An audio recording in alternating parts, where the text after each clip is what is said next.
প্ৰধানমন্ত্ৰী আৱাস যোজনা চৰকাৰী VPL ঘৰৰ ৰিজেক্ট লিষ্ট আহি গ'ল।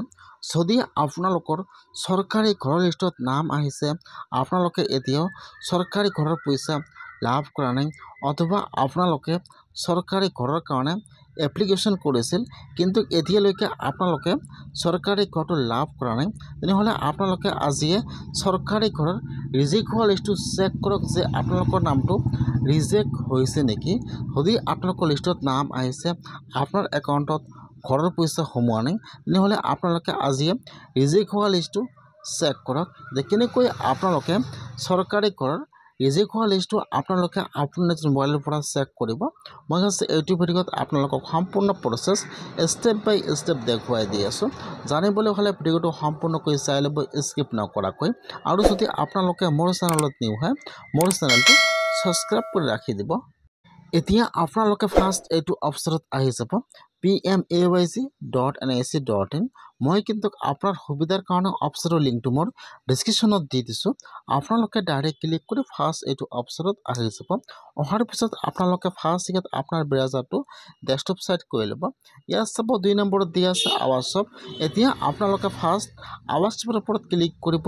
তাৰপিছত আপোনালোকে এতিয়া ৰিপৰ্টৰ ওপৰত ক্লিক কৰিব। এতিয়া কিন্তু আপোনাৰ ওচৰত আৰু এটা নিউ পেজ অপেন হৈ যাব এনেকুৱাকৈ। এতিয়া আপোনালোকে ইয়াত চাব, ইয়াত কিন্তু বহুতো অপশ্যনৰ লিংক দিয়া আছে। যিহেতু আপোনালোকে ৰিজেক্ট হোৱা লিষ্টটো চেক কৰিব যে আপোনালোকৰ নামটো ৰিজেক্ট হৈছে নেকি, সেইকাৰণে আপোনালোকে অলপমান তলত আহি যাব। ইয়াত চাব, ইয়াত যিটো F নম্বৰ অপশ্যন দিয়া আছে EFMS ৰিপৰ্ট, ইয়াত যিটো F-ৰ 9 নম্বৰ অপশ্যন দিয়া আছে পেমেণ্ট ৰিজেক্টেড বাই বেংক। এতিয়া আপোনালোকে F-ৰ 9 নম্বৰ অপশ্যনৰ ওপৰত ক্লিক কৰিব, পেমেণ্ট ৰিজেক্টেড বাই বেংক। এতিয়া কিন্তু আপোনাৰ ওচৰত আৰু এটা নিউ পেজ এতিয়া অপেন হৈ যাব এনেকুৱাকৈ। এতিয়া আপোনালোকে ইয়াত একো ক্লিক কৰিব নালাগে। ইয়াত চাব দিয়া আছে অলৰেডি সকলো ছিলেক্ট কৰা আছে। আপোনালোকে ইয়াত আৰু একো ছিলেক্ট কৰিব নালাগে, ইয়াত সকলো ছিলেক্ট কৰা আছে। তলত চাব দিয়া আছে অল ষ্টেট। এতিয়া আপোনালোকে সেইটো অপশ্যনৰ ওপৰত ক্লিক কৰিব। ফাৰ্ষ্ট ইয়াত আহি যাব আপোনাৰ ষ্টেট নাম। ফাৰ্ষ্ট আপোনালোকে ইয়াত যিটো আপোনাৰ ষ্টেট নাম হয়, আপোনালোকে এইটো ছেট কৰি লৈ ল'ব। মই যিহেতু অসমৰ হয়, সেইকাৰণে মই ছেট কৰিছোঁ ইয়াত ষ্টেট নাম আছাম। আপোনালোকে ছেট কৰি লৈ ল'ব, ষ্টেট নাম আছাম। তাৰপিছত ইয়াত আহি যাব আপোনাৰ ডিষ্ট্ৰিক্টৰ নাম। এতিয়া আপোনালোকে ইয়াত আপোনাৰ ডিষ্ট্ৰিক্টৰ নামটো ছিলেক্ট কৰি লৈ ল'ব। তাৰপিছত ইয়াত আহি যাব আপোনাৰ ব্লকৰ নাম। এতিয়া আপোনালোকে ইয়াত আপোনাৰ ব্লকৰ নামটো ছিলেক্ট কৰি লৈ ল'ব।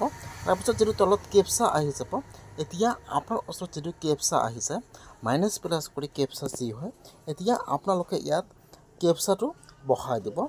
কেপচা যি আহিছে আপোনালোকে ইয়াত কেপচাটো বহাই দিব। কেপচাটো বহাই দিয়ে আপোনালোকে এতিয়া চাবমিটৰ ওপৰত ক্লিক কৰিব।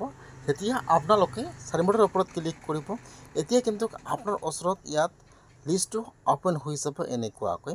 ফাৰ্ষ্ট আহি যাব আপোনাৰ ব্লকৰ নাম, তাৰপিছত ইয়াত আহি যাব আপোনাৰ ঘৰৰ ৰেজিষ্ট্ৰেশ্যন ID নম্বৰ আহি যাব, আৰু এইফালত আপোনাৰ নামটো আহি যাব, আৰু এইফালত আপোনাৰ ঘৰৰ এপ্লিকেশ্যন নম্বৰটো আহি যাব।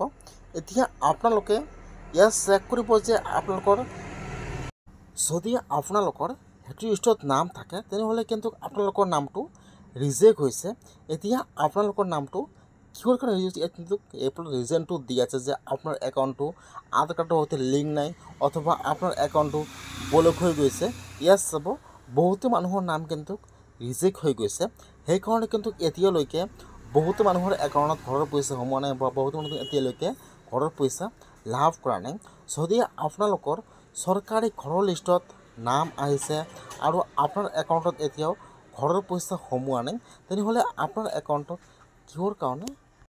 কিহৰ কাৰণে পইচাটো সোমোৱা নাই। আপোনালোকে এনেকুৱাকৈ ৰিজেক্ট হোৱা লিষ্টটো চেক কৰক যে আপোনালোকৰ নামটো ৰিজেক্ট হৈছে নেকি। এইটো কিন্তু হৈছে বহুতো মানুহৰ নাম কিন্তু ৰিজেক্ট হৈছে। সেইকাৰণে আপোনালোকে আজিয়ে এইটো চেক কৰি লওক যে আপোনালোকৰ নামটো ৰিজেক্ট হৈছে নেকি।